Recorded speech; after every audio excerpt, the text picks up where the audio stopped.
take you to Santon for the official opening of the Investor Conference 2022. So the program has already begun. They are at the moment singing the national anthem. So let's observe that and take you to that conference.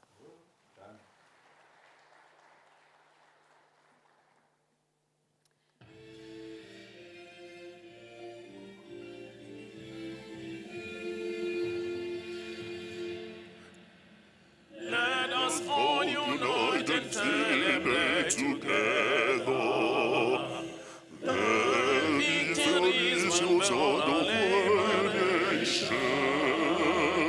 Let us every time we stand down together to defend our liberty and unity.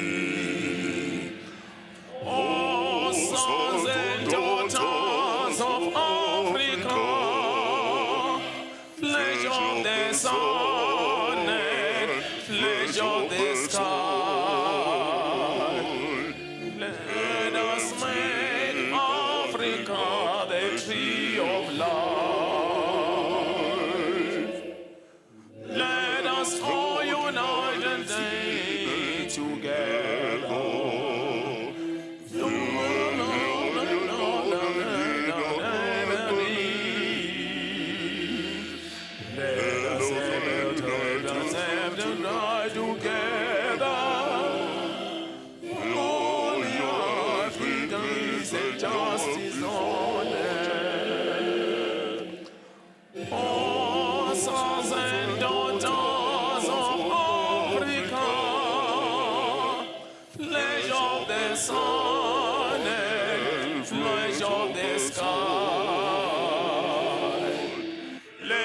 Let's make Africa the tree of life. Let us all unite and stay together.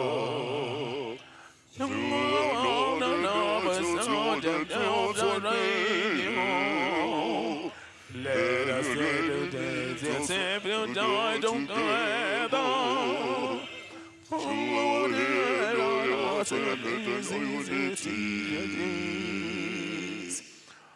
Oh, sons and daughters of Africa, flesh of the sun and flesh of the sky, let us make Africa the tree of life. Let us all unite and join together.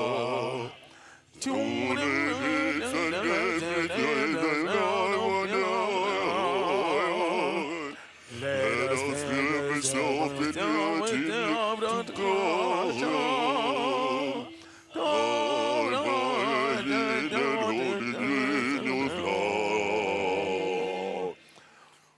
oh, sons and daughters of Africa, flesh of the sun and flesh of the sky, let us make Africa the tree of life. Thank you.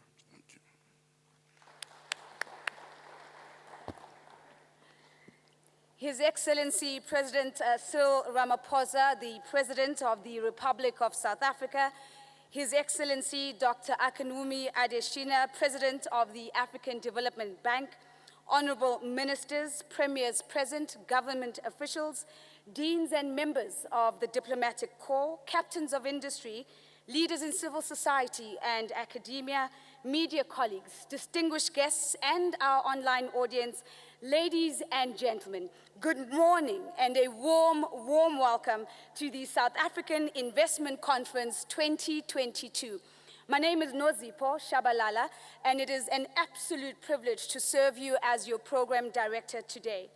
In 2018, President Ramaphosa committed to raising over 1.2 trillion rand worth of investments over a 5-year period. And through the annual investment conferences, the President set out the policy context and the reforms, and the private sector gave feedback and made pledges to invest. And so this fourth investment conference is building on this very momentum, providing an opportunity for government to update the business community and the investor community on policy reforms that drive investment and that drive growth. And likewise, ladies and gentlemen, today is also an opportunity for business to share progress on actualizing commitments made and to speak to future commitments as well. And so before we get started, allow me just to make two housekeeping announcements. We're going to be using most, if not all, of the Sandton Convention Center today. Might I kindly please appeal to all of us to observe COVID protocols and to ensure that we maintain social distancing. Ladies and gentlemen, we are going to be moving around the venue today, and so later on in the program, I will be giving you some guidance in terms of our movements and the different floors, and I kindly request for you to tune in at that particular moment. However, right now, to help us kick us off by extending the official opening and welcoming remarks, it is my singular pleasure to welcome the Minister of Trade, Industry and Competition, Minister Ibrahim Patel, to the stage. Might we please give him a round of applause?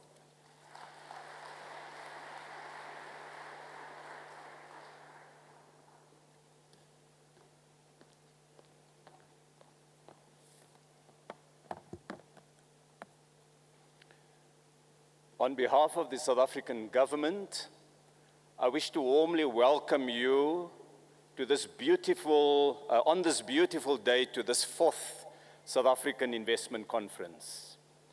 To all our international guests, drawn from more than 40 countries, welcome to Gauteng, where 35% of South Africa's wealth is generated, the province that accounts for 5% of Africa's GDP, this cradle of humankind, where the earliest fossil record of humanity has been found, and where today much of Africa's advanced technologies and scientific and industrial research capabilities are housed.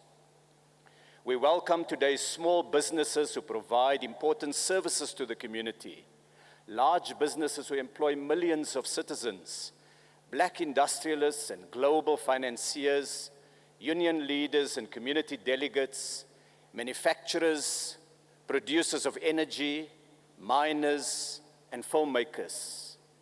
We want your money to be invested, to build new factories, to expand mines, to develop more agricultural lands, to obtain machinery, to employ young South Africans. We have a large contingent of exporting firms present. Last year, off the back of the commodity boom, South Africa achieved a record performance, exporting 1.8 trillion rand, representing almost 1/3 of our GDP. We want to welcome the leadership of the AFDB today, represented by Dr. Adesina, who will make a pledge for the first time at the South African Investment Conference.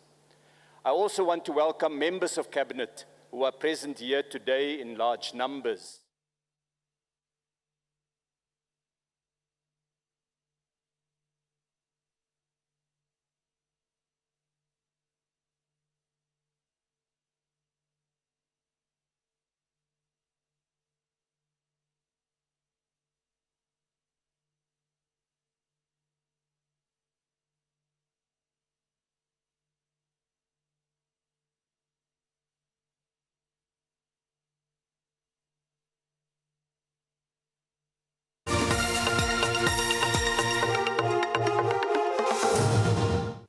Welcome, and let's take a look at your weather details now. For today, we are seeing lots of moisture from the tropical areas and some of it from the polar regions, giving us a cold front along the coastal areas. We are expecting some showers along the coast of Western Cape due to that cold front, and it is up to 60%. Also heading to the coastal areas of Eastern Cape, just around Lesotho, we're expecting up to 60% chance of thunder showers. Then it remains isolated in most parts of Northwest Free State, going to KwaZulu-Natal, Northern Cape, Eastern Cape, and the eastern parts of Western Cape. It is a partly cloudy day. But today is also about the future and what we will do. In February this year, in his State of the Nation address, in the South African Parliament, President Ramaphosa outlined progress we had made with the Economic Reconstruction and Recovery Plan. He called on investors and workers and citizens to work together to develop a social compact for greater growth, for investment, and for jobs. Today's conference is the first public engagement of a large cabinet delegation with investors since the State of the Nation address. We will host panel discussions on a range of areas relevant to investors and policymakers. And we have plenary sessions on the great opportunities of integrating the African market that can be unlocked through the African Continental Free Trade Area, a pivot to Africa-led growth.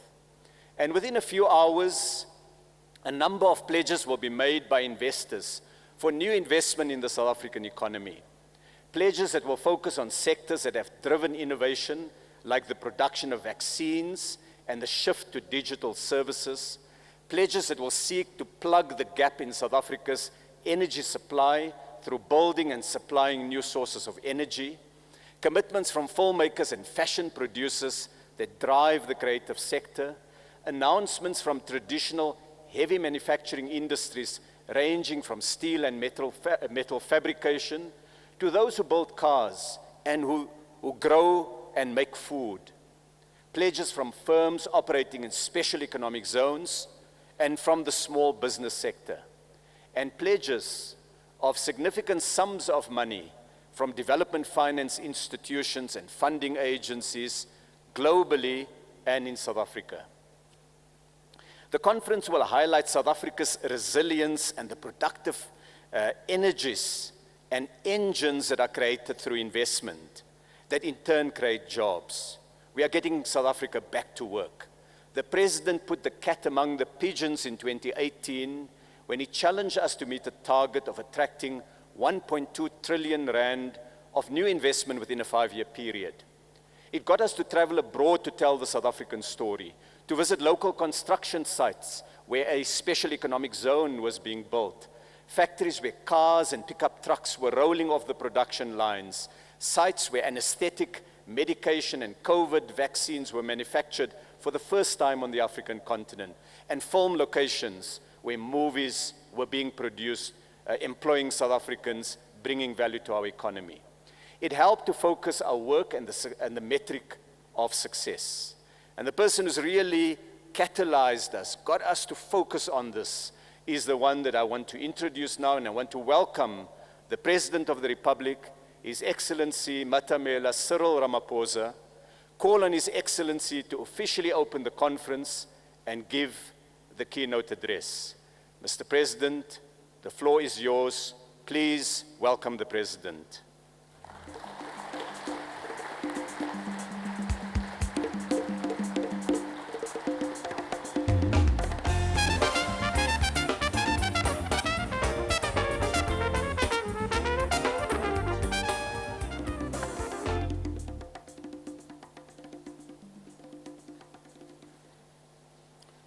Program Director,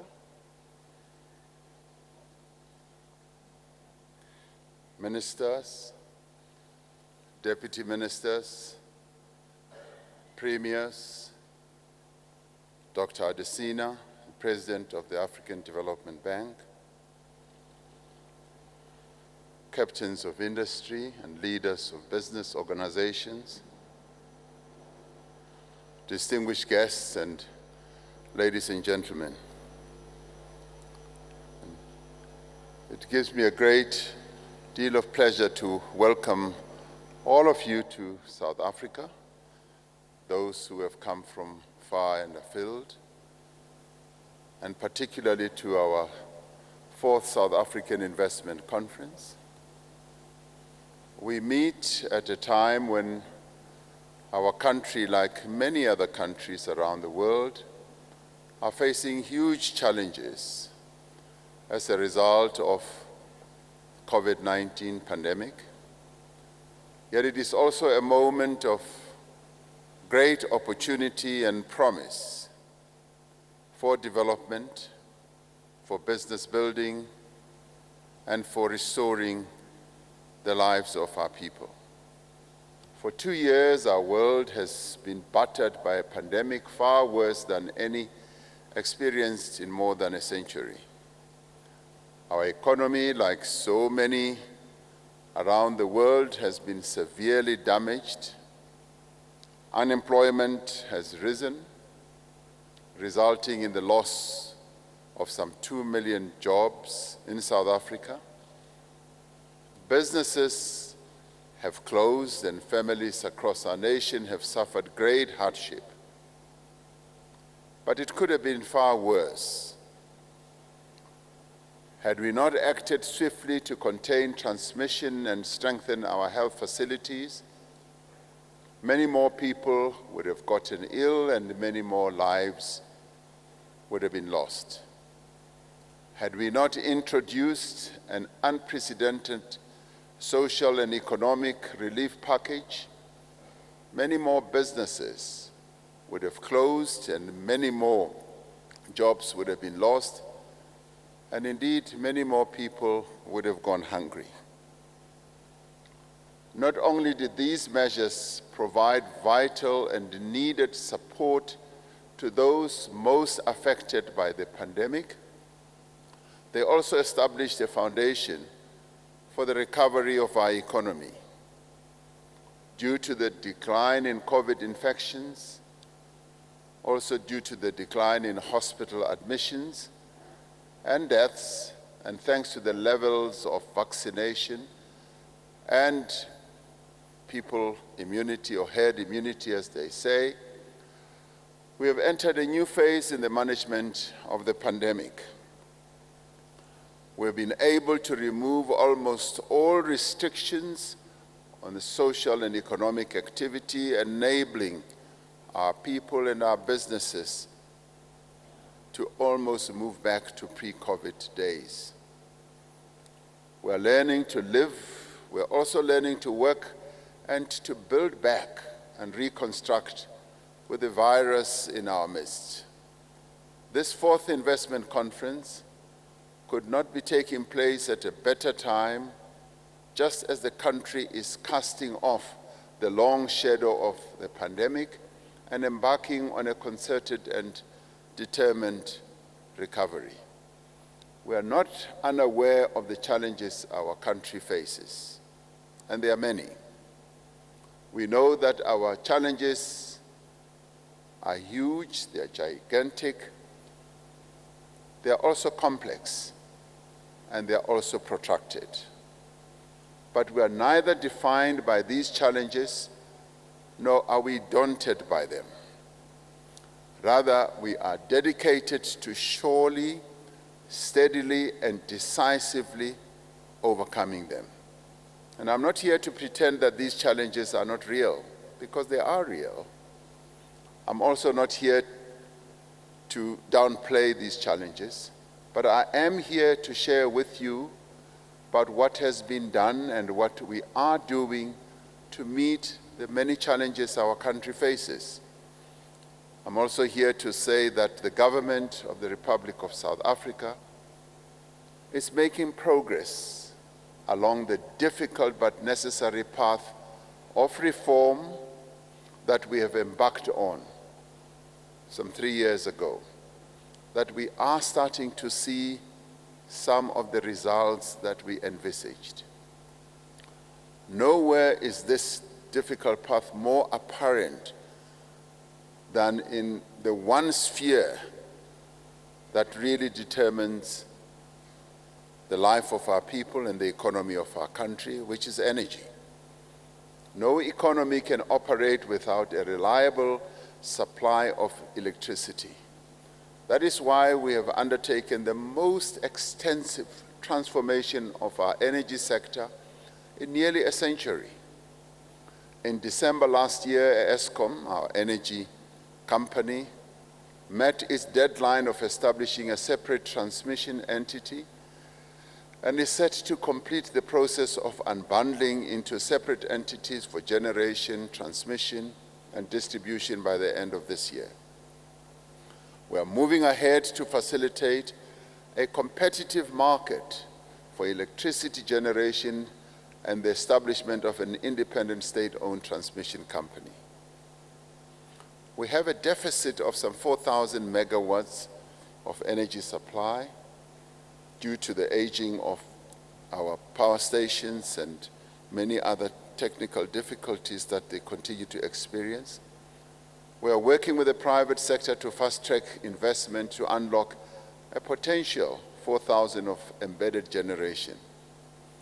We have increased the licensing threshold for embedded generation projects from 1 megawatts to 100 megawatts, which has been widely welcomed by many in the business sector. Last year, we launched bid window 6 of our Renewable Energy Independent Power Producer Program, procurement program. This is going to add new generation capacity to the grid over the next 2 years, mainly through wind and solar power. And so, even as the country continues to experience intermittent load shedding, we are moving with pace and determination to bring new generation capacity online in the shortest possible time. We're doing so while undertaking the far-reaching reforms that will secure a reliable and affordable and a sustainable supply of electricity well into the future. For South Africa's economy to realize its potential as a supplier of products, goods to markets across the world, it needs roads, railways, and ports that work. While we undertake a range of measures to improve operational performance, we are also implementing structural reforms to increase investment, introduce new technologies and skills, and improve efficiency in all our rail and port infrastructure. This is work that is underway. The establishment of the Transnet National Ports Authority as a separate entity may not, at first glance, seem particularly transformational, but it is a long overdue structural reform that will have a profound effect on investment in our ports infrastructure. Transnet will soon start the process of providing third-party access to the freight rail network, a development that will encourage more efficient use of some of our country's most valuable infrastructure assets. Last week, we concluded the first significant spectrum auction in close to 2 decades. I've been told by players in that field that the auction was run along world standard rules and processes, and they just give a great deal of accolades to the way our independent communications authority ran the process.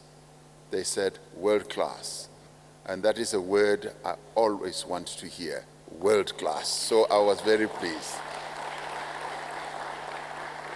Now, this is going to unlock valuable spectrum for mobile communications that will have significant benefits for consumers, for businesses, for ordinary people, and will facilitate the development of broadband infrastructure across the country. And some of the conditionalities they have to meet is to reach out into the deep rural areas of our country, enable connectivity in the villages, in the very deep areas of our country.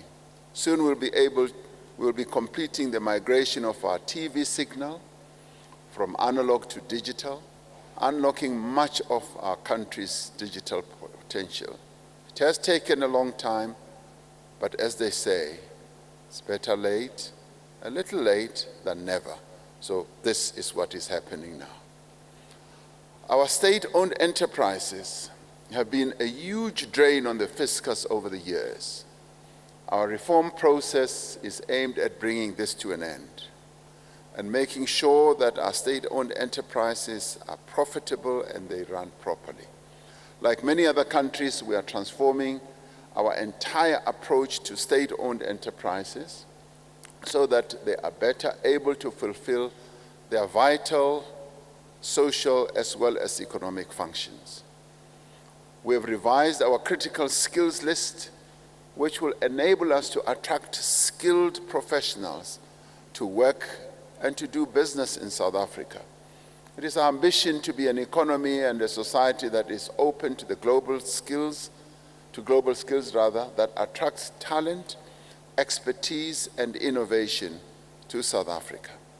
We are establishing a special unit in the presidency to deal with bureaucratic red tape that impedes the operation of good business and to improve the operating environment and to reduce the cost of doing business. These reforms are not insignificant, nor are they just superficial.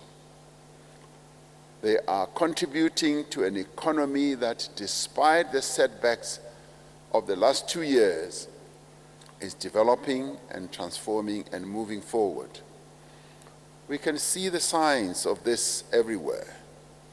We see this in Postmansback, which is a small town in the Northern Cape, where the country's largest concentrated solar-powered plant is being built as part of our renewable energy independent power producers program. That's the part of the country where it is, they say, as hot as hell. And there is a town that is called Hot as Hell. We see it in the upgrades to the passenger terminal at our Durban Harbour as part of a public-private partnership with Transnet. It can be seen at the Toyota plant in KwaZulu-Natal, where the first hybrid vehicle produced in South Africa is being manufactured. It can be seen in Cape Town, where NANT SA vaccine manufacturing campus is being built. Dr. Song will be with us tonight, and he will tell us about his own origins and where he's been in the world and why he has come back home to South Africa to invest. It can be seen in Gqeberha, in the Eastern Cape, where the largest pharmaceutical manufacturing site in Africa, owned by Aspen Pharmacare, South African company, which is also partly owned by workers, is producing products for domestic consumption and export of a pharmaceutical nature. These are all the places where investment commitments that have been made and announced here at previous conferences are being realized, where plants are being built, where jobs are being created, and where production is underway. We are supporting these investments with a renewed focus on expanding the country's economic and social infrastructure. We've established the Infrastructure Fund with a 100 billion rand allocation from the fiscus over 10 years to leverage blended financing from private investors and multilateral development banks for infrastructure. We have prepared a pipeline of projects in water, in sanitation, in bridges, in energy, in transport, digital infrastructure, agriculture, agro-processing, as well as human settlements. Construction on a number of these catalytic projects is underway, and many of them will be commencing later this year. A presidential climate finance task team has been established to lead the mobilization of the funds for our just transition to a low-carbon economy. This will be headed by former Reserve Bank Deputy Governor Daniel Minele. This task team will lead engagements on the 131 billion rand Just Transition Partnership with the European Union, France, Germany, the United Kingdom, and the United States. This partnership will involve repurposing and repowering some of the coal plants that are reaching the end of their lives and creating new livelihoods for workers, for communities who are going to be most impacted by the change. All this work is part of the economic recovery, reconstruction and recovery plan that we put in place in October 2020 in response to the devastation to our economy by COVID-19. And it is aimed at driving growth, creating more jobs in the aftermath of the pandemic. The measures that form part of the plan underpin the social compact that we are building among social partners, and they being specifically business, labor, community, constituency, as well as government. This is a unique South African process where we sit down with all these key social players and craft agreements, and this time round we're seeking to craft a new consensus. A new consensus that will draw together the resources, the capabilities, and the efforts of all sections of society to achieve our common goal of a rapid and sustained recovery. We see this social compact in action through initiatives such as the Youth Employment Service, which is a collaboration between government and business to provide work experience and jobs to unemployed youth in our country, and there are many of them. We see it at work in the Presidential Employment Stimulus, which has provided job and livelihood opportunities for over 800,000 people in the 17 months since it was established in response to COVID-19. We see this social compact at work in our infrastructure program, in the several industries that have developed master plans to expand investment and production, and in our determined skills development programs. This is supported by a macroeconomic framework that is clear, that is stable, and that is prudent as well. We are working to steadily reduce our deficit and debt burden. And we are shifting public spending away from consumption and servicing our debt towards supporting capital investment, productive activity, yes, as well as social development. Distinguished guests and ladies and gentlemen, it is nearly 4 years since we embarked on the ambitious drive, as Minister Patel was saying, to raise 1.2 trillion rand in new investment over 5 years. Now, despite the impact of the pandemic, by the time of the third South African Investment Conference in 2020, we had raised and we had pledged a total of 774 billion rand in investment commitments. We are 2/3 of the way to reaching our target.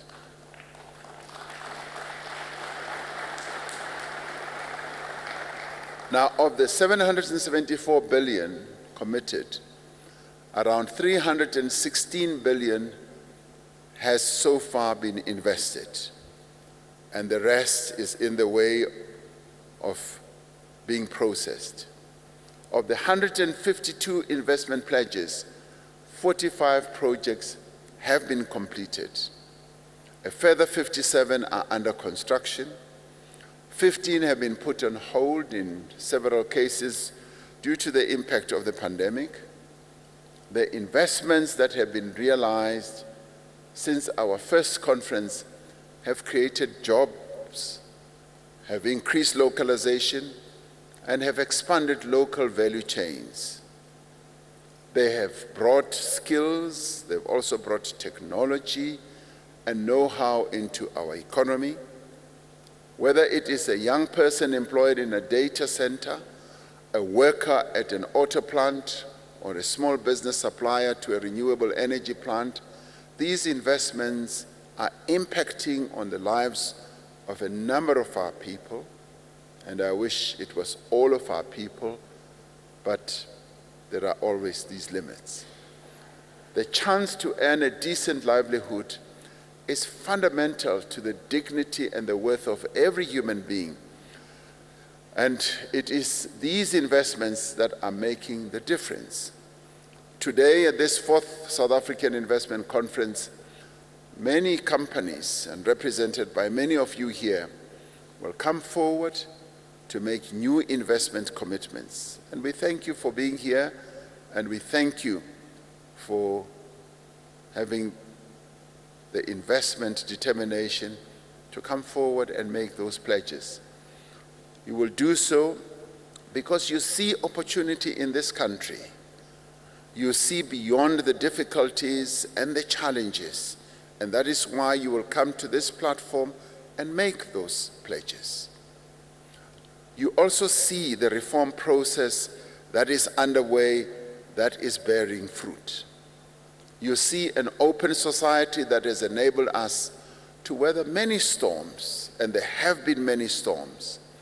You also see a strong and vibrant democracy, a diverse media, and an active civil society.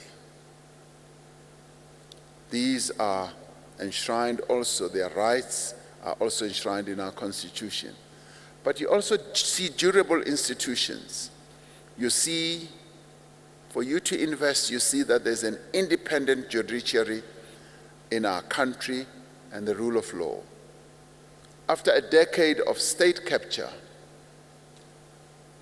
you see a country that is confronting corruption and criminality, a country that is rebuilding its law enforcement agencies and strengthening the capacity of the state.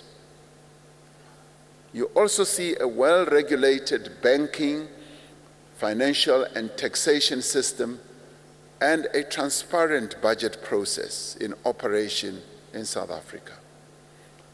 As investors, you see a constitution that enshrines the rights of employers and employees alike, that advances the rights of the landless in our country, as it does those of property owners, that protects workers and businesses, and that prevents the arbitrary exercise of power. As we continue along this path of reconstruction and recovery, I call on all investors, entrepreneurs, and business people to be part of this journey, for we have embarked on a journey of reform, a journey of recovery, and a journey of rebuilding this country brick by brick, street by street, and infrastructure project by infrastructure project. As investors, you need to know that your investments are secure and that the operating environment in South Africa is stable, and that you are supported by policy certainty and regulatory safeguards that we are putting in place. You need to know that the measures that we are taking to tackle crime and the damage to infrastructure are having an effect. Your investments are making a difference in local economies and the lives of our people. We therefore invite you to be part of South Africa's growth story.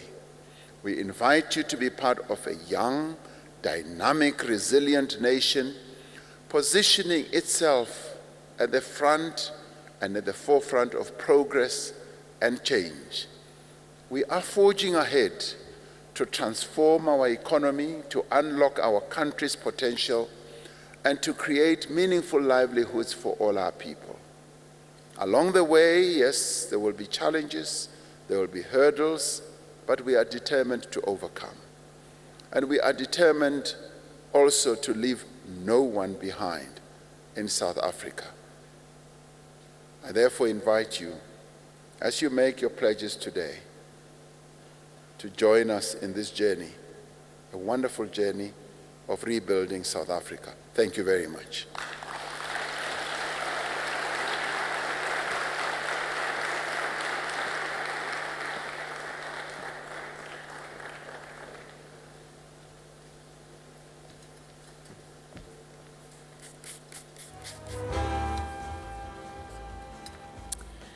Ladies and gentlemen, it is an open invitation to be a part of South Africa's growth story, to be a part of a story about reforms, about reconstruction, about recovery, and about rebuilding. A big thank you to President Cyril Ramaphosa.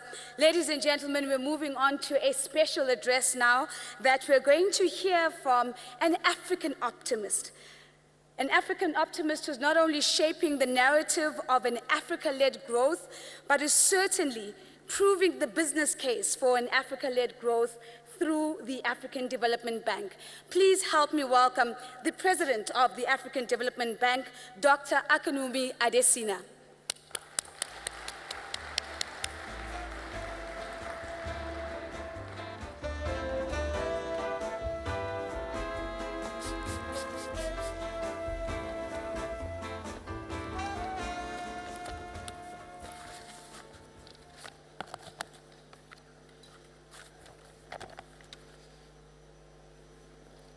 Your Excellency, President Cyril Ramaphosa, President of the Republic of South Africa, and my dear big brother, the Premier David Makhura of Gauteng Province, members of South Africa's Parliament, honorable ministers, Your Excellencies, ambassadors, business leaders, investors, distinguished ladies and gentlemen, good morning.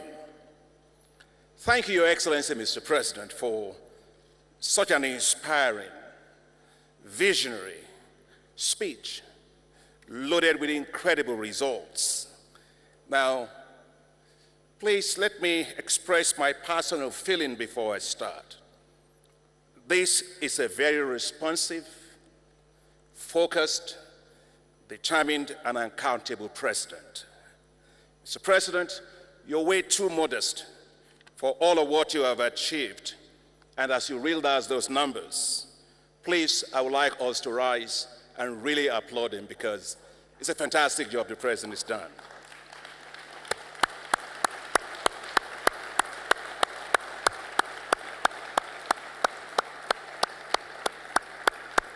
Thank you very much. Your Excellency, President Cyril Ramaphosa, thank you very much for the great honor and invitation to join you today and to speak at the 2022 South Africa Investment Conference. Of course, I'm delighted to be here with your junior sister, Grace.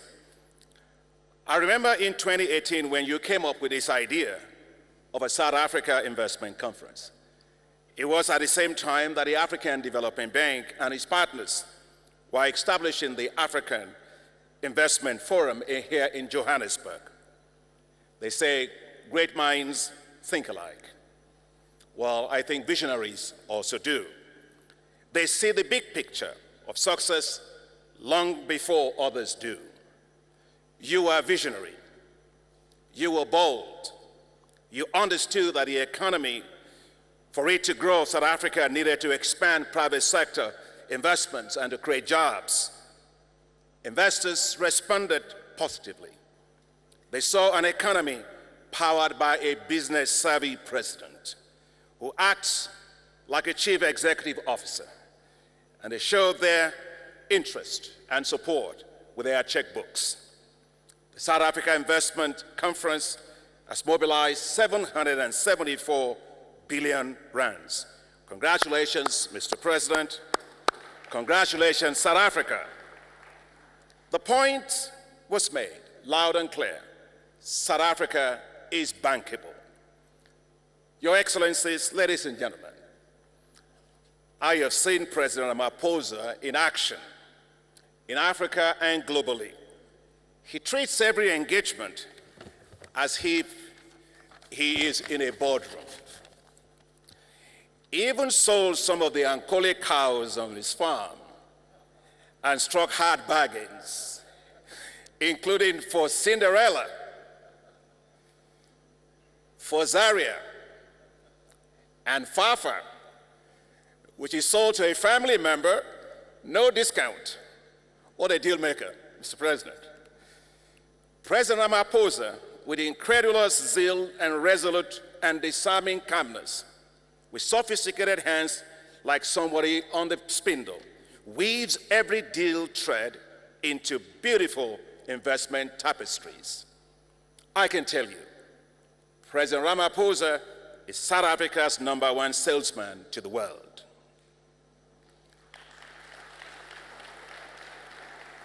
I have watched him turn adversity into business opportunity, even amid COVID-19 pandemic, as he positions South Africa as the solutions provider for vaccines.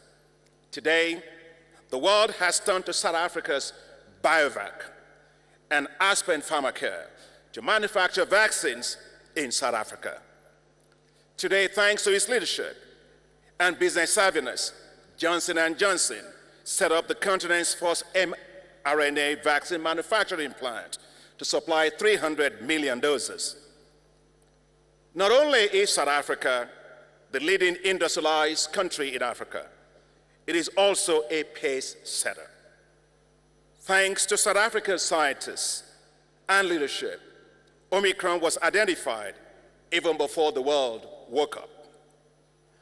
I watched President Ramaphosa push for waiver of trade-related intellectual property rights at the World Trade Organization to assure the production of vaccines, turning intellectual property rights to where it counts, towards life, towards the production, local manufacturing of life-saving vaccines, especially in Africa.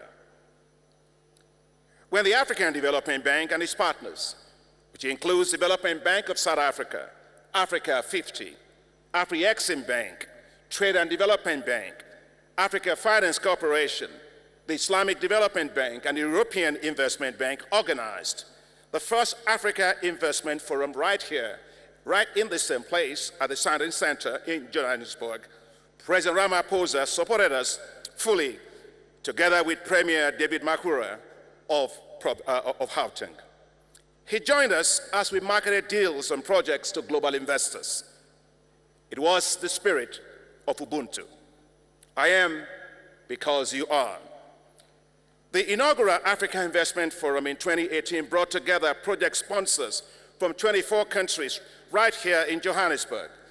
In less than 24 hours, in what looked like a really breezy morning, actually, it was a little bit cold, deals warmed up the corridors of the Sandton Convention Center.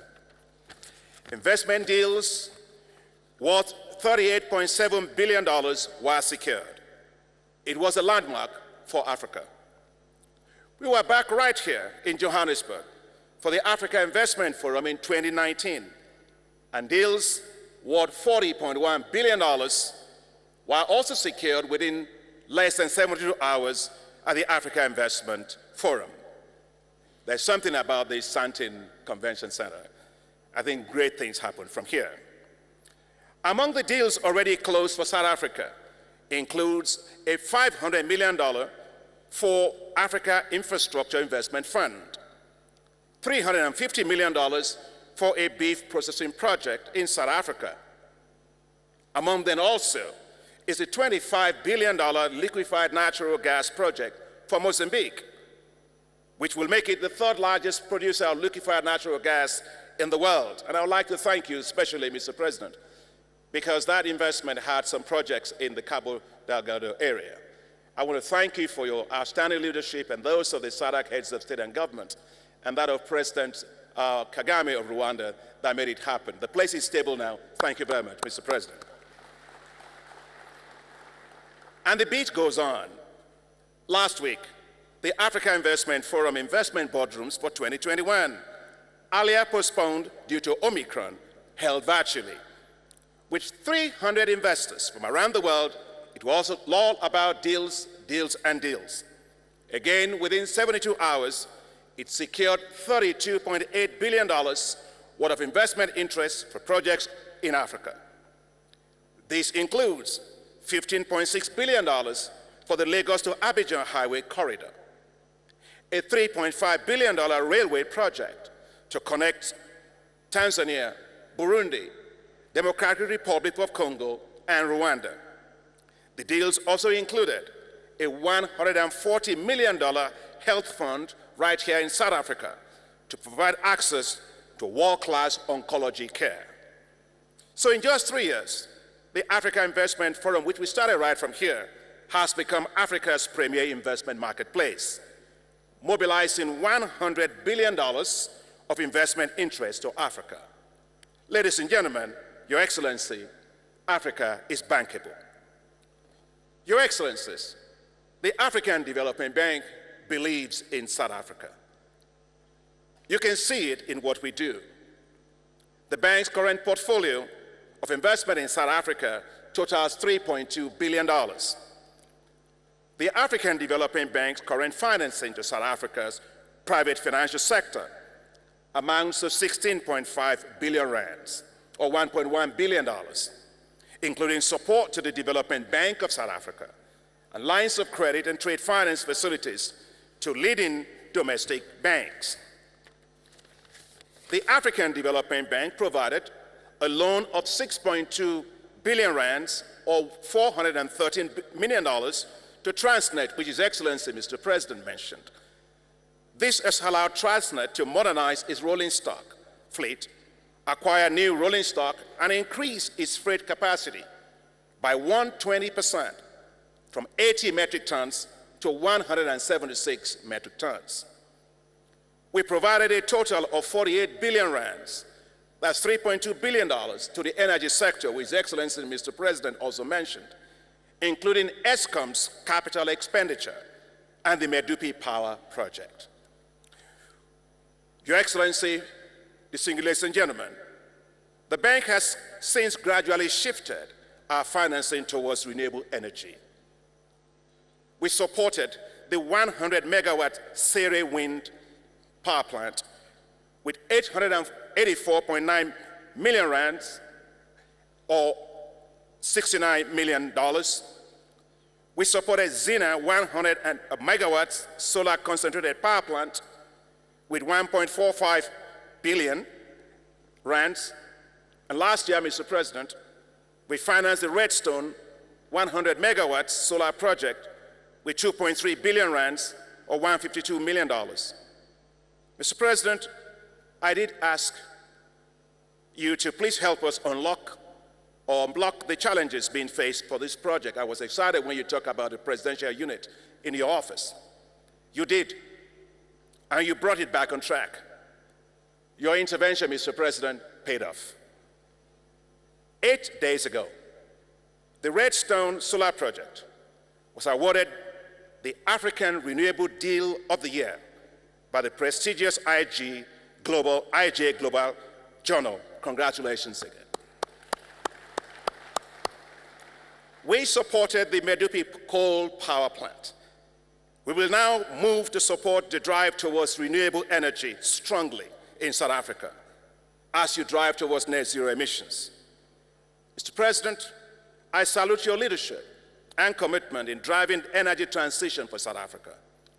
As South Africa moves towards energy transition, the African Development Bank will strongly support your efforts.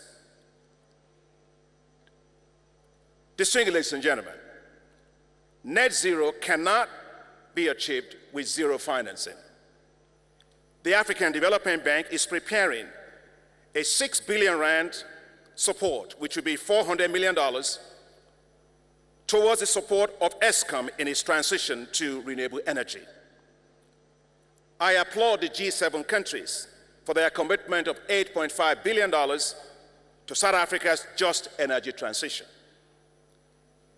Mr. President, the African Development Bank, working in partnership with international partners, especially the G7 countries, plans to establish a just energy transition facility that will support South Africa to raise at least $27 billion to support its energy transition into renewable energy.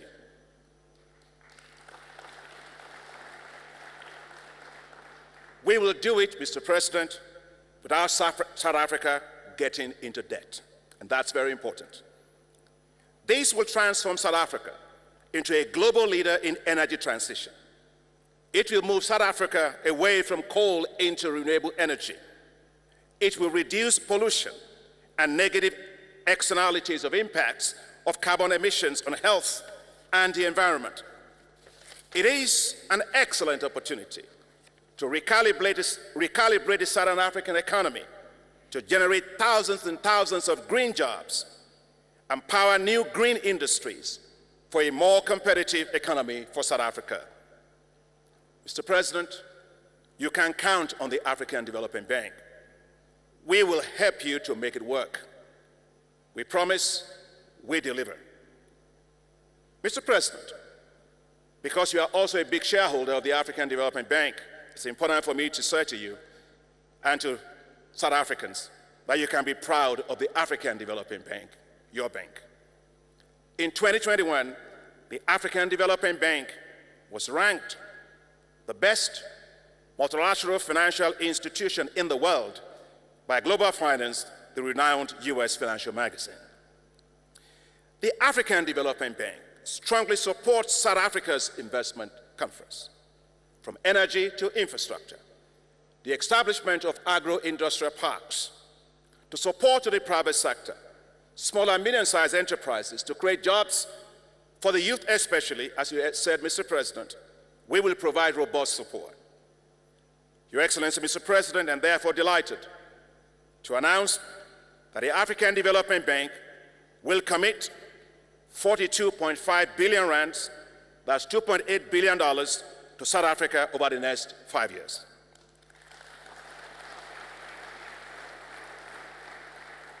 This financing will support public and private sector investments in priority areas that you have laid out of agriculture, renewable energy, transport, youth employment, health, vaccines manufacturing, among others. We know South Africa is bankable.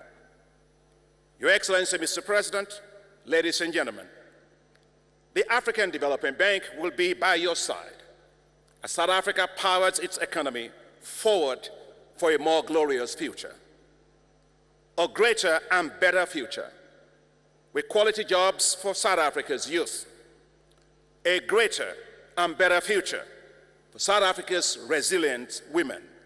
Yes, for South Africa's youth and women, because when the youth and the women win, South Africa wins.